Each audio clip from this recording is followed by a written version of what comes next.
The night air was thick with the scent of rain-soaked asphalt as I drove down the nearly deserted highway. My wipers swept rhythmically across the windshield, battling the lingering drizzle. It was late, too late for unexpected detours, but when I saw him standing on the side of the road, something in me hesitated. He was tall, lean, and striking even in the dim glow of the streetlights. His dark skin glistened slightly from the rain, and his broad shoulders were tense beneath his damp hoodie. One hand clutched the strap of his backpack while the other was shoved into his pocket, his posture exuding quiet resilience. I should have kept driving. I wasn't in the habit of picking up strangers, and every cautionary instinct urged me to ignore the tug of curiosity. But then our eyes met, just for a second. There was no desperation, no pleading, just a quiet confidence that unsettled me. Before I could second-guess myself, I slowed the car and rolled down the window. "You need a ride?" I asked, my voice steady despite the slight flutter in my chest. He exhaled, as if relieved but unsurprised. "Yeah, missed my bus. If you're headed toward downtown, I'd appreciate it." I wasn't, but I nodded anyway. He slid into the passenger seat, bringing with him the faint scent of rain and something subtly masculine, cedarwood, perhaps. As I pulled back onto the road, the silence stretched, thick with unspoken words. "I'm Jordan," he finally said, his voice deep, smooth. I glanced at him briefly. "Elena." For a few moments, that was all. Just our names hanging between us like an unclaimed truth. But then, slowly, the conversation unfurled. He had been visiting his aunt, who had taken ill recently. "She practically raised me," he admitted, his fingers tapping lightly against his knee. "Couldn't let her sit in that hospital room alone." There was something undeniably warm about the way he spoke, thoughtful, present. Not just answering, but engaging. He asked about my night, my work, my life in a way that felt more than polite. It felt intentional. And I found myself responding, offering pieces of myself I hadn't shared with a stranger in years. A soft chuckle escaped him as I recounted a ridiculous mishap at work earlier that day, and the sound settled in my chest, warm and unexpected. "You're different," he mused, watching me briefly before looking back at the road. "Most people would have just kept driving." I shrugged, though his words left a lingering warmth. "Maybe I just wanted the company." Another stretch of silence, but this one was different, charged, expectant. Then, as we neared an intersection, he glanced at me. "My place isn't far from here. You mind dropping me off?" I hesitated, gripping the wheel a little tighter. Something told me that whatever choice I made next would change everything. The moment I stepped into Jordan's apartment, I felt the air shift. The space was small but inviting, dimly lit by the warm glow of a single-floor lamp. The scent of aged books and faint cologne lingered in the air, grounding me in the unfamiliar yet oddly comfortable setting. "Make yourself at home," he said, shrugging off his damp hoodie and tossing it onto a chair. His t-shirt clung to his frame, the fabric accentuating the lean strength beneath. I hesitated near the doorway, my pulse an uneven rhythm against my ribs. I should have left. I should have thanked him for the coffee he'd just offered and walked away. But I didn't. Instead, I followed him into the kitchen, where he moved with effortless ease, retrieving two mismatched mugs from the cabinet. "Do you always offer coffee this late at night?" I asked, a tempting lightness, though my voice betrayed me. Too soft, too uncertain. He smirked as he poured. "Only when I don't want the night to end just yet." The words sent a quiet thrill through me, a subtle invitation, a warning, maybe. We carried our drinks to the couch, our conversation unfolding in easy layers. I learned he was a writer, or at least he wanted to be. He spoke of stories like they were living things, meant to be felt, unraveled, understood. And somehow, without meaning to, I became one of them. The space between us shrank. A quiet intimacy settled in, the kind that didn't need permission. His fingers brushed against mine as he took my empty mug, setting it aside without breaking eye contact. "Tell me to stop," he murmured, voice low, heavy with something unspoken. I could have, but I didn't. His lips met mine, tentative at first, as if waiting for resistance that never came. Then, something shifted. The hesitation melted into urgency, his hands finding my waist, pulling me closer. My breath hitched as I felt the warmth of his skin beneath my fingertips, his heartbeat a steady, intoxicating rhythm against mine. I had never been the type to surrender easily, but with him I did. Not just to the physical pull, but to the unspoken promise that, for this moment, we were lost together.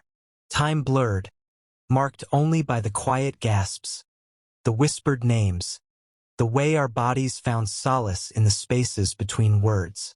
And then silence. I lay beside him, the weight of reality pressing in, yet I refused to acknowledge it. Instead, I let myself believe for just a little longer that this was more than fleeting. Jordan exhaled, a satisfied hum against my skin. "You're incredible," he murmured. I smiled, tracing idle patterns against his arm. But somewhere deep inside, an unease stirred, quiet but insistent. Because even in the darkness, something about this still felt too bright, too fragile. Sunlight filtered through the half-drawn blinds, casting soft golden lines across the rumpled sheets. The warmth should have been comforting, but as I stirred awake, a strange hollowness settled in my chest. The other side of the bed was empty. I sat up slowly, my fingers grazing the space where Jordan had been just hours before. The sheets were cool now, his absence glaring. For a fleeting moment, I considered that maybe he had just stepped out. Maybe he'd return with coffee and that same easy smile from the night before. But then I saw it. A note on the bedside table. A single torn piece of paper, carelessly left behind. "Last night was amazing. Thank you." Nothing more. No promise. No explanation. I stared at the words, willing them to mean something they didn't. The quiet hum of the city outside only amplified the noise in my mind. The whispers of doubt, the echoes of my own foolishness. I pulled the sheets tighter around me, inhaling the faint scent of him still clinging to the fabric. What had I expected? That we'd wake up tangled together, trading lazy kisses, pretending this was the start of something real? A vibration startled me from my thoughts. His phone. It lay on the floor near the bed, as if it had slipped from his pocket unnoticed. The screen flickered to life, a single message glowing in the dim morning light. "Hey babe, can't wait to see you tonight. Love you." I froze. The words burned into me, sharper than I could have prepared for. "Babe, love you." The air in the room turned suffocating. My fingers trembled as I reached for the phone, as if touching it would make the reality less cruel. My mind raced, trying to rationalize, to deny. Maybe it wasn't what it looked like. No. I let out a slow, shaky breath, pressing the phone back onto the nightstand as if it were something venomous. The truth sat heavy in my chest now, undeniable.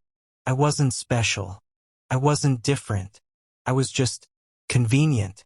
A deep ache settled in, raw and unfamiliar.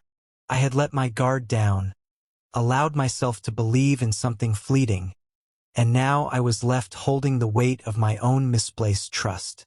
I swung my legs over the side of the bed, grounding myself against the cold floor. I needed to leave.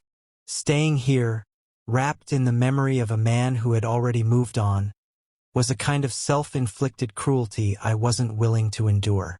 With one last glance at the note, I stood, gathering my things with quiet efficiency.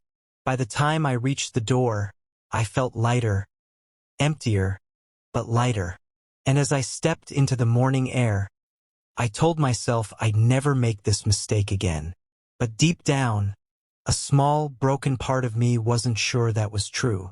The air outside was crisp, biting against my skin as I stepped onto the quiet street. The city, indifferent to my turmoil, moved on as if nothing had changed. But something had. Something inside me felt different. Raw, exposed, yet strangely clear. I walked without direction, my thoughts unraveling with each step. Jordan's absence, the note, the message on his phone. It all replayed in my mind like a cruel joke. I had been reckless, blinded by the illusion of connection. And now I was left to pick up the scattered pieces of my own naivety. By the time I reached my apartment, the weight of exhaustion pressed against me. I tossed my keys onto the counter and collapsed onto the couch, staring at the ceiling as if it held the answers I so desperately wanted. Why did I let myself believe it was more? Because I had wanted it to be. That was the truth I couldn't escape. It wasn't just about Jordan, it was about me. About the way I had ignored the warning signs. The way I had clung to the fleeting warmth of his presence, mistaking it for something lasting. The betrayal stung, but underneath it, something else lingered. A quiet lesson, waiting to be understood. I reached for my phone, my fingers hovering over his number. A part of me wanted to confront him, to demand answers, to make him feel even a fraction of what I was feeling. But I knew better. He wouldn't apologize. He wouldn't offer closure. And I didn't need him to. Instead, I opened a blank message and typed 2 simple words. Keep it. Then, without hesitation, I blocked his number and deleted the conversation. It wasn't much, but it was enough. A small act of reclaiming myself, of choosing not to dwell in the pain he had left behind. Days passed, then weeks. The ache dulled, replaced by a quiet determination. I threw myself into work, into late-night walks, into rediscovering the parts of myself I had momentarily lost. I learned that healing wasn't about forgetting, it was about understanding, about recognizing my own worth, my own strength. One evening, as I sat at my favorite cafe, I caught a glimpse of a familiar figure across the street. Jordan. He was laughing, his arm draped casually around another woman's shoulders. For a brief moment, something tightened in my chest. But then, just as quickly, it passed. He was a chapter, a lesson, not a regret. I turned back to my coffee, exhaling slowly. I was still here, still whole. And for the first time in a long time, that was enough.